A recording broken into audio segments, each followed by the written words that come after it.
আসসালামু আলাইকুম। সুপ্রিয় দর্শক, দেশের শাসক বদলেছে, শোষক বদলায়নি। এবার এ ধরনের বক্তব্য দিয়েছেন জামাত ইসলামীর আমির ডক্টর শফিকুর রহমান। প্রিয় দর্শক, হঠাৎ করে তিনি এই ধরনের বক্তব্য দিলেন কেন? প্রিয় দর্শক, আপনারা জানেন 5ই আগস্টের আগে যে সমস্ত জায়গাগুলি, যে কোন সমস্ত মাঠ ঘাট বাজার থেকে শুরু করে বালুমহল থেকে শুরু করে সর্বস্তরে, সেটি আপনি রোড বলেন কিংবা সব জায়গায় যানবাহন সেক্টর থেকে শুরু করে ব্যবসায়িক সেক্টর থেকে, এমনকি আপনারা জানেন আবাসন খাতে বিভিন্নভাবে চাঁদাবাজি সন্ত্রাসী যেগুলি আওয়ামী লীগের দলের নিয়ন্ত্রণে ছিল, সেই সমস্ত জিনিসগুলি এরপরে কে বা কারা দখল করে নিয়েছে।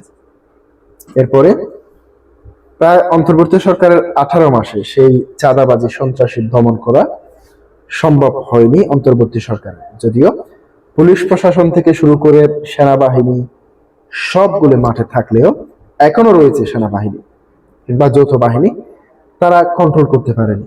এবার বিএনপি সরকার ক্ষমতায় আসার পরও এই চাঁদাবাজি সন্ত্রাসীগুলি এখনো চলছে কিংবা চলতেছে। এই ঘটনাগুলি প্রেক্ষাপট নিয়ে জামাত ইসলামীর আমির ডক্টর শফিকুর রহমান এবার এই ধরনের বক্তব্য দিয়েছেন।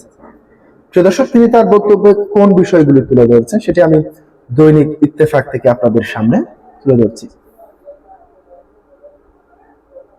দেশের শাসক বদলেছে, তবে শোষণের ধারা বদলায়নি বলে মন্তব্য করেছেন জাতীয় সংসদের বিরোধী দলীয় নেতা ও বাংলাদেশ জামাত ইসলামীর আমির ডক্টর শফিকুর রহমান এমপি। তিনি বলেন, আমরা চাই দেশের গণতন্ত্রের ধারা প্রতিষ্ঠিত হোক, কিন্তু একটি দল নির্বাচিত হয়েছে, বিভিন্ন জায়গায় প্রশাসন নিয়োগ দিচ্ছে, জনগণের রায়কে অমান্য করার চেষ্টা করছে। বুধবার 25 মার্চ বিকেল 3টায় জাতীয় প্রেস ক্লাব মিলনায়তনে বাংলাদেশ জামাত ইসলামীর ঢাকা মহানগর দক্ষিণ আয়োজিত 26শে মার্চ মহান স্বাধীনতা দিবস ও জাতীয় দিবস উপলক্ষে আয়োজিত আলোচনা সভায় প্রধান অতিথির বক্তব্যে তিনি এসব কথা বলেন। বাংলাদেশ জামাত ইসলামীর কেন্দ্রীয় পরিষদের সদস্য ও দলের ঢাকা মহানগর দক্ষিণের নায়েব আমির আব্দুস সবুর ফকিরের সভাপতিত্বে অনুষ্ঠিত এই আলোচনা সভায় প্রধান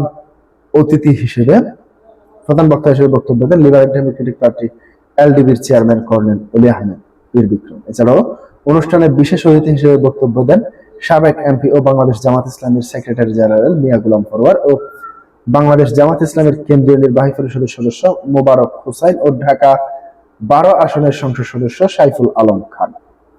প্রিয় দর্শক, আজকে পর্যন্তই। আসসালামু আলাইকুম।